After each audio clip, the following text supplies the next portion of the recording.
थोरिक बात माँ झगड़ा हो गेन रात माँ, थोरिक बात माँ झगड़ा हो गेन रात माँ। काम बुताला छोड़ के मैं के झन जानो निके दाई, तै मोर कहन लाओ मान जानो निके दाई, तै मोर कहन लाओ मान जा।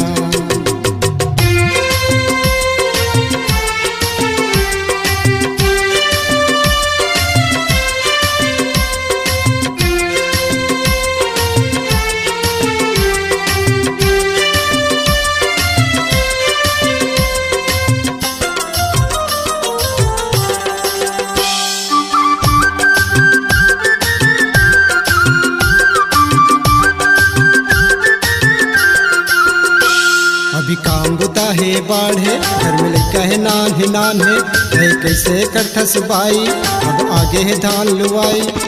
चल न गोरी साथ माँ छोड़ मैं के बात ला, चल न गोरी साथ माँ छोड़ मैं के बात ला। सुन ले कहना छोड़ दे हूँ दारू गांजा नो निके दाई, तै मोर कहना लाओ मान जानो निके दाई, तै मोर कहना लाओ मान जा।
अब मारन तोला पीटा मैं किरिया खा के कही था, अब खुल के मोर आखी तै दे दे मोला माफी।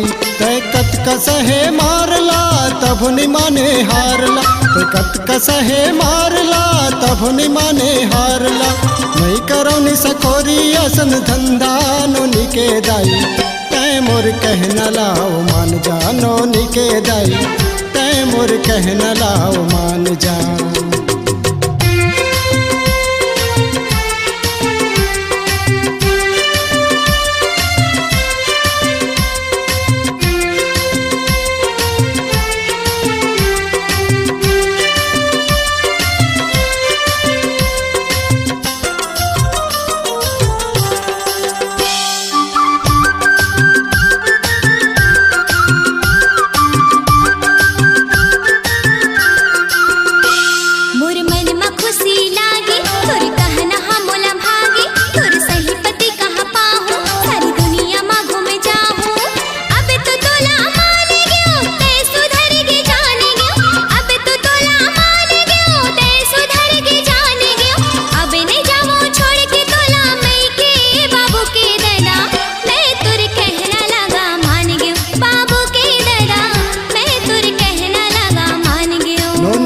दाई तै मोर कहना लाओ मान के सुनो निके दाई, तै मोर कहना लाओ मान के बाबू के दादा मैं तुर कहना लगा मान गयो, बाबू के दादा मैं तुर कहना लगा मान गयो। नो निके दाई तै मोर कहना लाओ मान के बाबू के दादा मैं तुर कहना लगा मान गयो।